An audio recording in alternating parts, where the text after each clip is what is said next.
ఇది మనం గతంలో కూడా చాలాసార్లు మాట్లాడుకున్నాము. ఈ అంశానికి సంబంధించి కావాలని రాజకీయం కావచ్చు, లేదంటే కుటుంబానికి సంబంధించి జగన్మోహన్ రెడ్డిని డిమోరలైజ్ చేయడానికా, లేదంటే ఆయన మానసికంగా ఇబ్బంది పెట్టడానికా అంటూ కూడా చాలాసార్లు చర్చలు జరుగుతూ వచ్చాయి. అయితే నిన్న విజయమ్మ గారి తరపున లాయరు, అంటే విజయమ్మ గారి తరపున లాయర్ చెప్పారంటే డైరెక్ట్గా విజయమ్మ గారు చెప్పినట్టే కోర్టుకు వెళ్ళి.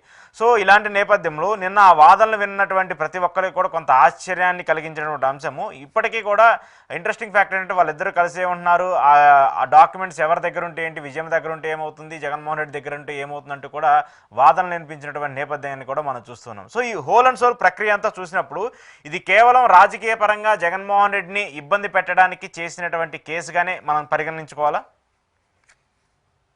ఎన్సిఎల్టీలో ఏదైతే ట్రిబ్యునల్ కోర్టులో జగన్మోహన్ రెడ్డి గారు ఏదైతే తన చెల్లి కోసం తన తల్లి పేరుతో గిఫ్ట్ డీడ్గా సరస్వతి పవర్కు సంబంధించిన షేర్లు బదలాయింపు చేశారో ఆ వివాదం ప్రజెంట్ వాదనలు నడుస్తుంది.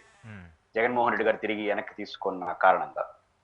సహజంగా కోర్టులో వాదనలు ఎప్పుడు సాంకేతిక అంశాల బయట ఆధారం ఉంటాయి తప్ప నైతిక విలువలు మనం బయట మాట్లాడుకునే విషయాల ఆధారం ఉండవు. ఎవరు నెగ్గడం కోసం వాళ్ళు వాదన చేస్తారు. ఆ వాదనల ఆధారంగా చేసుకుని యాజ్ ఇట్ ఈస్ గా పరిస్థితిని మనం అనలైజ్ చేయలేం.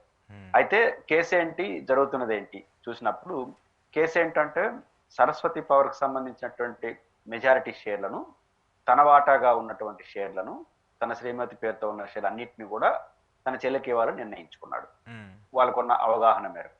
అయితే దాన్ని తల్లి పేరుతో గిఫ్ట్ డీడ్గా అష్యూరెన్స్ ఇచ్చారు. ఒక కండిషన్ ఏంటంటే అవి మీరు అన్నట్టు ఈడీ ఎన్ఫోర్స్మెంట్ డైరెక్టర్ సిబిఐ కేసులు జగన్మోహన్ రెడ్డి పైన ఉన్నాయి కదా, దాంట్లో ఈడీ అటాచ్మెంట్ లో ఉంది. కానీ ఈడీ అటాచ్మెంట్ లో ఉన్నదంటే సిబిఐ ఏదైతే బెయిల్ జగన్మోహన్ రెడ్డి గారికి 16 నెలల తర్వాత ఇచ్చిందో దాని షరతుల్లో ఒకటి ఏముంటాయి, ఏదైతే కోర్టుకి సహకరించాలి, విచారణకి సహకరించాలి. విచారణ అంటే ఏంటి, ఎన్ఫోర్స్మెంట్ డైరెక్టర్ చేతిలో ఉంటే దాని క్రయ విక్రయాలు చేయకూడదు, జనరల్ అడ్మినిస్ట్రేషన్ వరకే జరగాలి. క్రయ విక్రయాలు చేయకూడదు అని అనే షరతు ఉంటుంది. ఆ షరతు ఉల్లంఘిస్తే అది బెయిల్ ఉల్లంఘన కింద, బెయిల్ షరతు ఉల్లంఘనకి వచ్చి మొదటికే మోసం వస్తుంది.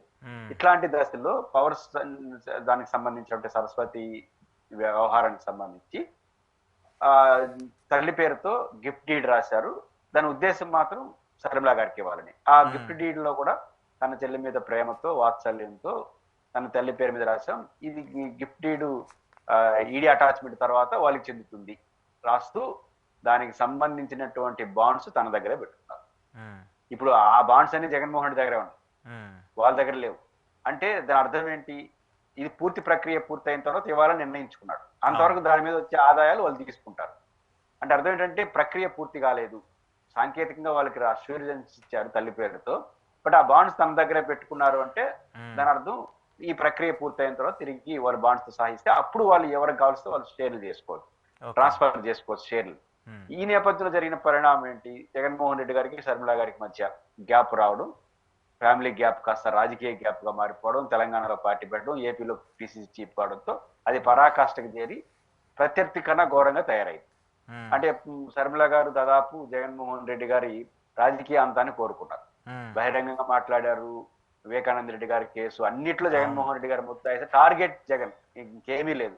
కడపలో డైరెక్ట్ గా పోటీ చేసి ఇవన్నీ చేస్తూ వచ్చి వారు వదిన పైన ఆరోపణలు ఇవన్నీ ఆమె చేస్తూ వచ్చారు. దాంతో ఒక రకంగా రాజకీయ ప్రత్యర్థి కాస్త వ్యక్తిగత ప్రత్యర్థిగా మారిపోయిన వ్యవహారం ఒకవైపు నడుస్తుంది. రెండో వైపు ఏం చేశారంటే జగన్మోహన్ రెడ్డి గారితో సమాచారం లేకుండా ఆ షేర్లు బదలాయింపుకు పూనుకున్నారు. జగన్మోహన్ రెడ్డి గారి లాయర్ ఆర్గ్యుమెంట్ ప్రకారం షేర్లను బదలాయింపు పూనుకున్నారు. బదలాయించాలంటే ఏం చేయాలి, ఇప్పుడు ఉదాహరణకు మీకు ఒక 100 కోట్ల షేర్లు ఉన్నాయనుకోండి, ఆ 100 కోట్ల షేర్లు బాండ్లు కూడా ఉండాలి బదలాయింపు చేయాలంటే. మీరు ఎవరికి బదలాయింపు చేయాలి, ఆ బాండ్లు ఏమో జగన్ దగ్గర ఉంటాయి. వీళ్ళు ఏం చేశారు, ఆ బాండ్లు మిస్ అయినాయని రాశారు. షేర్ హోల్డర్ ఎవరైతే విజయలక్ష్మి గారు ఉన్నారో, బస్ శర్మిలా గారి కోసమే కాబట్టి శర్మిలా గారే మెయింటైన్ చేస్తూ ఉండొచ్చు. బస్ శర్మిలా గారు చేసినప్పుడు ఆ బాండ్లు మా దగ్గర లేవు, మిస్ అయిపోయినాయి కాబట్టి ట్రాన్స్ఫర్ చేయమని చెప్పి అడిగారు. దాంతో జగన్మోహన్ రెడ్డి గారి దృష్టికి వచ్చిన తర్వాత 2 గ్యాప్లు వచ్చాయి. ఒక గ్యాప్ ఏంటి, అనుబంధాలు కాస్త పోయినాయి. రాజకీయ ప్రత్యర్థులు అయినా ఓకే కానీ వ్యక్తిగత శత్రులుగా మారిపోయినారు. ఆ రకంగా అనుబంధాలు పోయినాయి. రెండో వైపు బాండ్స్ ఈయన దగ్గర ఉండగానే బాండ్స్ పోయినాయని బదలాయింపుకు పూనుకోవడం ద్వారా ఈడీ అటాచ్మెంట్ లో ఉన్నటువంటి దాన్ని పోతే రేపు ఈయన బెయిల్ మీద ప్రభావం పడుతుంది. బెయిల్ మీద ప్రభావం, అనుబంధాలు పోయినాయి. ఈ రెండింటిని దృష్టిలో పెట్టుకొని జగన్మోహన్ రెడ్డి గారు తిరిగి ట్రిబ్యునల్ కి లెటర్ రాశాడు. ఏం రాశారు, మా అనుబంధాలు అవన్నీ పోయినాయి, బాండ్స్ కూడా మా దగ్గరే ఉన్నాయి, ఇది వాళ్ళు అబద్ధాలు చెప్పి రాంగ్ ఇంటర్ప్రిటేషన్ చేస్తున్నారు, ఇది చెల్లదు. అనుబంధాలు అవన్నీ ఎప్పుడైనా గిఫ్ట్ డీడ్ ఎందుకు ఇస్తారు? అనుబంధంతో లేదా వాత్సల్యంతో ఇస్తారు. కాస్త అది పోయినాయి కాబట్టి నేను గిఫ్ట్ డీడ్ని రద్దు చేసుకొని తిరిగి ఆ షేర్లు నాకు తిరిగి చేర్చమని ఆయన లేఖ రాశారు. ఇప్పుడు దాన్ని సవాల్ చేస్తూ వాళ్ళు కోర్టుకి వెళ్ళారు. యాజ్ పర్ జనరల్ ప్రాసెస్ ఏంటంటే, మన తల్లిదండ్రులు కానీ మన పెద్దలు కానీ వాళ్ళ సొంత ఆస్తిని మనకు బదలాయింపు ఎప్పుడు చేస్తారంటే, తను కండిషన్ ఏం పెడతారంటే, నన్ను చివరి దశలో వీళ్ళు బాగా చూసుకుంటారని గిఫ్ట్ డీడ్ గా ఇస్తారు. వారు లైవ్ లో ఉండగా ఆ గిఫ్ట్ డీడ్ రద్దు చేసే అధికారం కూడా వాళ్ళకు ఉంటుంది, తగిన కారణాలతో. తగిన కారణాలు ఏంటి? తల్లిదండ్రులు కానీ పెద్దలు కానీ నన్ను బాగా చూసుకుంటానని ఇచ్చాను, ఇప్పుడు ఆయన బాగా చూసుకోవట్లేదు కాబట్టి ఇంక నాకు ఆయన వాళ్ళు లైవ్ లో ఎవరైతే గిఫ్ట్ డీడ్ ఇచ్చారో వాళ్ళు లైవ్ లో ఉన్నప్పుడు దాన్ని రద్దు చేసుకునే అధికారం వాళ్ళకు ఉంటుంది. తగిన కారణాలు చెప్పాలి. ఇక్కడ తగిన కారణాలు ఏంటి? 2 బలమైన కారణాలు. ఒకటి, అభిమానం వాత్సల్యంతో ఇచ్చాను, అది పోయింది. ఇప్పుడు పోయిందన్న రీజన్ ఉంది కదా, రాజకీయ ప్రత్యర్థిగా మారిపోవడం, ఆయన ఓటమిని చూసుకోవడం, రాజకీయంగా చాలా దూరం వెళ్ళిపోయినారు, వ్యక్తిగతంగా వెళ్ళిపోతున్నారు, అది రికార్డెడ్ గా ఉన్నాయి. రెండోది, ఈడీ అటాచ్మెంట్ లో ఉండగా బాండ్లు నా దగ్గర ఉండగా నాకు సమాచారం లేకుండా మీరు వెళ్ళడం అంటే మోసం చేసినట్టే కదా. కాబట్టి ఒక రకంగా నా బెయిల్ మీద ప్రభావం చూపించినట్టే కదా, జైలుకు పోవాల్సిన పరిస్థితి. కాబట్టి ఈ పరిస్థితి వచ్చింది కాబట్టి నేను రద్దు చేసుకుని పోయాడు. బహుశా ఈ విషయంలో ఆయనకే మొగ్గు చూపుతారు. అయితే ఇప్పుడు విజయలక్ష్మి గారి వాదన ఏంటంటే, వారి లాయర్ వాదన, అభిమానం పోయింది, వాత్సల్యం పోయింది ఎవరికి? శర్మిలా గారి మీద కదా, నా చెల్లి మీద కదా, నా మీద కాదు, ఉన్నది నా పేరు మీద కదా, కాబట్టి నాదే ఆస్తి అంటారు. ఒకసారి నాదే ఆస్తి అంటే మళ్ళీ ఆమె రాయిస్తారు వాళ్ళకి, చెల్లికి. ఇది అసలు కథ. కాబట్టి దీంట్లో ఏంటంటే రెండో మాట ఏమన్నారంటే వాళ్ళు కుటుంబ వ్యవహారాల్ని కోర్టు వరకు లాగినారు అని. ఎప్పుడు కూడా కుటుంబం వ్యవహారాలు లేదా బంధుత్వాలు బంధాలు అనేది ఇంటి గడప దాటేంత వరకే. ఇంటి గడప దాటిన తర్వాత ఇంక బంధుత్వాలు బంధాలు ఏమంటాయి? ఇంటి గడప దాటిందంటేనే అది పోయితేనే దాడతాం. ఇప్పుడు ఇంటి గడప దాటేనంటే ఇంకా బంధుత్వాలు లేవు, బంధాలు లేవు. ఇప్పుడు ఇంటి గడప దాటిన తర్వాత ఆటోమేటిక్ ఎక్కేది కోర్టు మెట్లే. ఈ గడప దాటితే ఆ గడప మెట్టేస్తారు. వన్స్ ఇంటి గడప దాటి కోర్టు మెట్టెక్కిన తర్వాత రూల్స్ మాట్లాడతారు కానీ తల్లి చెల్లి ఎక్కడ ఉంటుంది? తల్లి చెల్లి కొడుకు అనే అభిమానాలు ఉంటే ఇంటి గడప దాటి ఉండేది కదా వ్యవహారం. అది పోయింది కాబట్టి ఇంటి గడప దాటారు, ఆటోమేటిక్ కోర్టు మెట్లెక్కారు.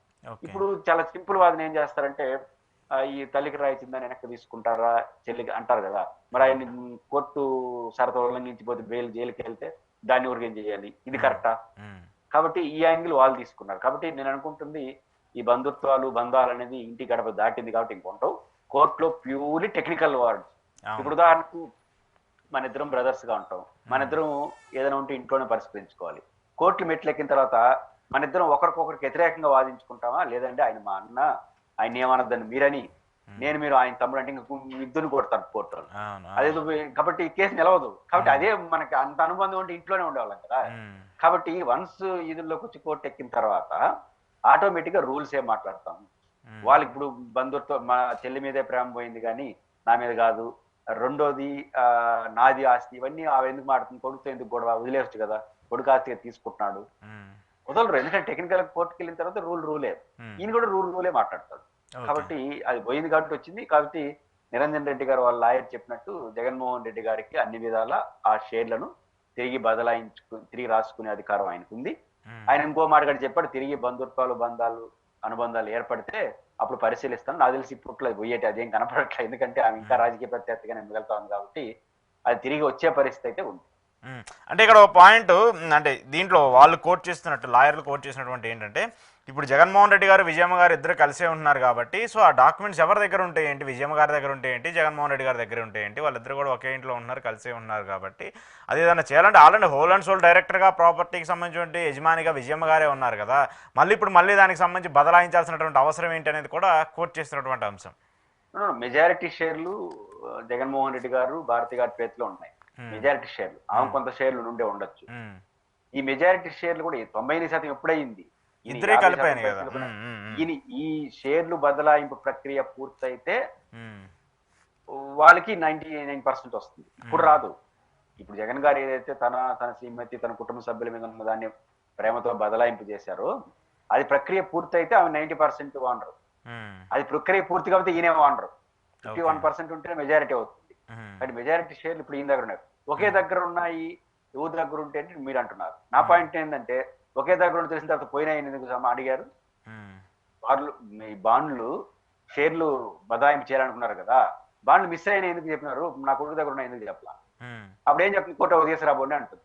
ఉమ్, అంటే మిస్ అయినా అన్నారంటే సంబంధాలు ఏమున్నట్టు, ఇప్పుడు నా దగ్గర ఉంటే ఒకటే, నా కొడుకు దగ్గర ఒకటి ఉంటే అంటే అది తెలిసినప్పుడు మిస్ అయిన ఎందుకు రాసుకున్నారు బదలాయింపు చేసినప్పుడు. ఉమ్, అంటే కొడుకు తెలియనట్టు రాసినట్టేగా. ఎవరైతే షేర్లు అభిమానంతో ఇచ్చారో గిఫ్ట్ డీడ్, ఆ గిఫ్ట్ డీడ్ ఇచ్చిన తెలియకుండా షేర్లు బదలాయింపు చేయడం ఉమ్, ఉమ్. అంటే ఏదో సంథింగ్ ఇస్ రాంగ్ అని కోర్టు అనుకోదా. కాబట్టి ఈ వాదనలన్నీ టెక్నికల్ గా బలం చేకూర్చడం వాళ్ళు తప్ప ఆడ కోర్టు ముందు చాలా తాయి నేనైతే అనుకోను. అంటే ఇప్పుడు ఎలా అంటే విజయమ్మ గారు ఎవరికి సపోర్ట్గా మాట్లాడారు? జగన్ గారికి మద్దతుగా మాట్లాడారా, లేదంటే ఈ షేర్లను ఎలాగైనా బదలాయించుకోవాలని చెప్పేసి విజయమ్మ గారు షర్మిలకి ట్రాన్స్ఫర్ చేయాలని చెప్పేసి మాట్లాడారా, లేదంటే వాళ్ళకి సంబంధించి ఏం జరిగి ఉంటుంది? నిస్సందేహంగా విజయలక్ష్మి గారి లాయర్ వాదన ఉమ్, ఫస్ట్ శర్మిల గారితో గొడవ కదా, నాకు కాదు కదా అని తను ఫస్ట్ సక్సెస్ అయిపోయారు అనుకోండి, మళ్ళీ ఎవరు రాయిస్తారు? విజయమ్మ గారికి ఆటోమేటిక్గా శర్మిల గారికి కదా. ఇప్పుడు శర్మిల గారికి రాసిచ్చే ఉద్దేశం లేకపోతే, కొడుకు అనుకూలంగా ఉంటే కేసు నుంచి విత్డ్రా అయిపోతే ఆయనకి బాండ్లు ఆయనకు వచ్చేస్తాయి కదా, ఆయన షేర్లు ఆయనకు వచ్చేస్తే కొడుకుదే అయిపోతుంది. ఇప్పుడు కేసు వేస్తే, కేసు వేయకపోతే జగన్ గారు రాసిన లెటర్ ని ప్రామాణికంగా తీసుకుని జగన్ గారి షేర్లు జగన్ గారికి వచ్చేస్తాయి, రిటర్న్ వచ్చేస్తాయి. కేసు వేసినారంటే ఇయ్యద్దని అంటే అర్థం ఏంటంటే జగన్ గారికి వ్యతిరేకం. డౌట్ ఎందుకు? ఖచ్చితంగా జగన్మోహన్ రెడ్డి గారి వ్యతిరేకంగా కోర్టుకు వెళ్ళారు కాబట్టి దానికి వ్యతిరేకంగా వాదనలు ఫస్ట్ తన వైపు మళ్ళీతే తర్వాత కూతురికి మార్చే ప్రయత్నం చేసి ఉండొచ్చు. అది క్లియర్ గా కనపడుతుంది. వాదన అదే చెప్పే కదా, కోర్టులో వాదనలు టెక్నికల్ గా ఉంటాయి. మీరు చెల్లెళ్ళు కూతురు మీద కోపం తప్ప నా మీద కాదు కానీ కూతురు తల్లిగా అంటే ఆమె ఏం చేయాలి? అప్పుడు ఆమె వీడియోలు అవన్నీ ఎందుకు రిలీజ్ చేశారు? నా కొడుకు కూతురు ఇద్దరు సమానంగా ఉండాలనుకుంటున్నాను, ఈ పరిస్థితి రావడం, ఇవన్నీ ఎందుకు మాట్లాడరు? ఖచ్చితంగా ఈ షేర్ల వరకు కూతురికే ఇవ్వాలని శర్మిల గారు, విజయలక్ష్మి గారు భావిస్తారు. జగన్ గారి ఉద్దేశం అదే, చెడింది కాబట్టి ఈ పరిస్థితి వచ్చింది. Okay okay okay